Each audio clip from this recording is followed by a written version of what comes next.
Sundays are never going to be my favourite day. Well, they're not my unfavourite day, but Sunday mornings.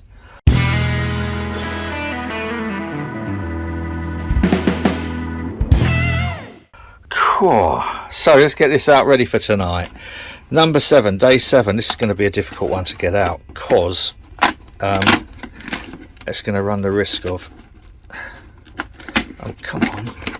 Number 7. Going to run the risk of breaking all around. So what I might do is... Actually, what I will do is this.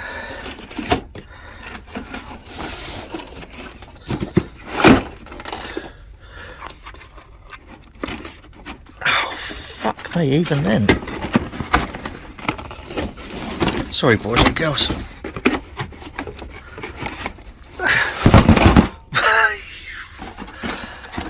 I've lost it altogether.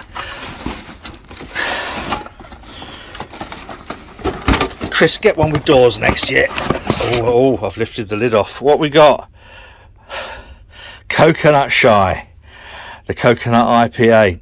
This was the thing that actually got me back into drinking anything with coconut in it. I didn't like coconut. As a consequence of a slightly an evening of juvenile indiscretion when I ate the best part of a box of Bounty Bars. It was prompted by, never mind what it was prompted by. Let's get this in the fridge and then move on to tonight's book. Aye, been in the fridge all day, chilling down nicely. Am I in the same place that I should be? I don't know. So today, anyway, we've got the 4.6. Good job it's sessionable. Monday tomorrow. Last working week of the year, really, I suppose. Oh,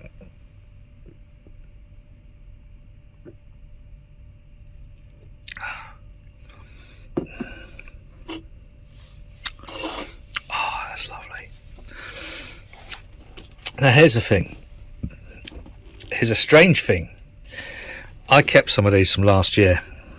I don't know if it was the 4 cans or whatever, and I've still kept a couple because I thought it was such a stunning brew. But I had a theory that the coconut would really emphasize over time, and I'm right. So Chris, next time I'm over, I will bring one of those and we'll compare it with one of these. I wouldn't want you to think that you have turned me. I wouldn't want you to think that I'm now a coconut fan, but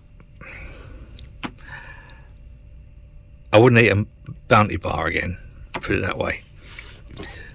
Today's book, and this is a stunning book. Probably not so if all you're into is Northern Bitters, but give it a try. I, over the last couple of years, have become a big fan of both spontaneously fermented and mixed fermentation beers, very often just kind of like referred to as sours. So first off, I'm just going to run you through, as I do, the contents, and then I'm going to show you some of the specifics. I have, as you know, as some of you might know, I've got a couple of lambics of my own on the go. More coming. This book is an encyclopedia of lambic goes.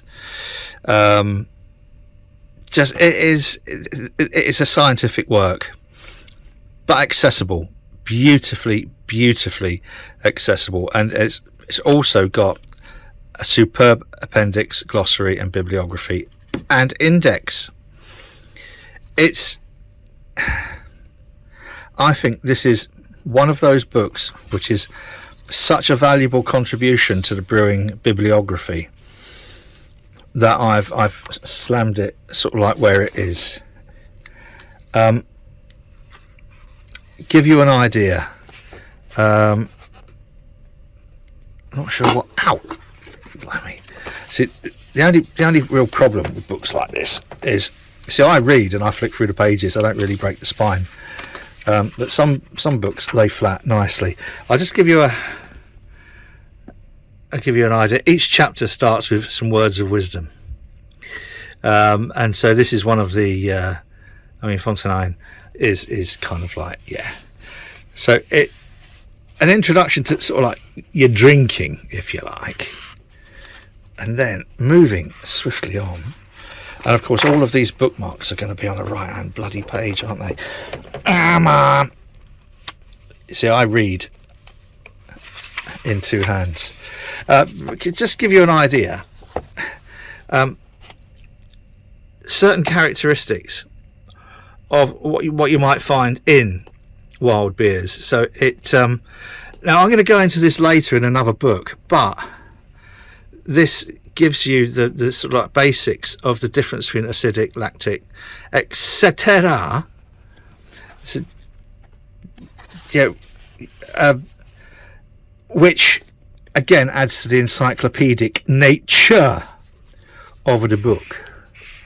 Oh God, this is going to be. Why did I stick all these on the wrong side? Oh, perhaps I didn't. That's a card for an app. So yeah, and it gives more information than perhaps it sometimes needs to, but it goes into things like what are the brewing seasons for alambic, and you wouldn't brew alambic in the summer because it's too warm, so the coolship wouldn't necessarily be that effective, which is why I've done the Christmas New Year lambics. I should say lambic styles. I don't know if lambic is a protected characteristic, but I ought to say lambic styles, which I've tasted, by the way. They're nearly a year old, and they're both banging. They are both superb. There's a certain, because of the grain bill, and I know people will say, well, malts these days, they're so much more sophisticated and different, you don't need to do things like a turbid mash, but I did, just because I wanted to try and follow the tradition. This was last year, and I noticed that Daya and St Mars of the Desert have recently released a beer where they did a turbid mash. So not so behind the times there, am I, really? Yeah, leading the way. Oh, you bastard. The only thing I don't like, I should perhaps be more brutal with books so that I break the spine more on them. I don't like doing that though, because I like to keep books as much as possible looking new. This is the cycle of the lambic. So these are the little beasties that go to work as you're doing it. Okay, so your Saccharomyces and Pediococcus are sort of like reasonably, your Saccharomyces, your standard yeasts, quite early on, and your Pediococcus kicks in after sort of like 3 or 4 months, but it's not, you're coming up for a long time before the Brettanomyces really sort of like kicks in and mops up all those other stuff that these haven't eaten. So that kind of, the diary aspect of it is quite interesting, you bastard. And then finishing these are the words of wisdom. All right. So you got to kind of know what you're doing, and that's, Brewery Boon. It's one of those, you can actually find their stuff in the supermarket. It is absolutely stunning. There is, I hope I've bookmarked one of the other perfect quote. Yes, this is the quote of the entire book. You just gotta yeah. Oh, have we all dumped a beer or two in our time? Out of the keg. And yes, we have. I commended this book to you wholeheartedly. See, this is why I don't like breaking the spine, because I don't like that. By the way, this is a bit of trivia, right? Because I used to, when I lecture and stuff, I will always say to people in the reading list, if you want to go to the juicy bits, put a book on its back and see where it opens. And usually, because people treat books badly, you'll come to the juicy bits. That goes for porn books as well. So if you get 50 Shades of Grey, if you find it in a second-hand bookshop or in a charity shop, just put it on its back, open it up gently, and can't do it. And you'll find this is Harrison's Brewery Coconut Shy PA IPA. If you like this rubbish, please give us a subscription. That would be absolutely banging.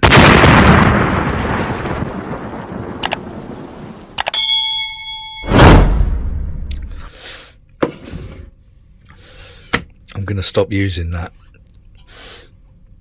It makes me jump every time I do it. So I commend to you Wild Brews. There's a link to it on Amazon underneath there. Cheers, boys and girls. Whatever you're doing, do it safely. Till next time.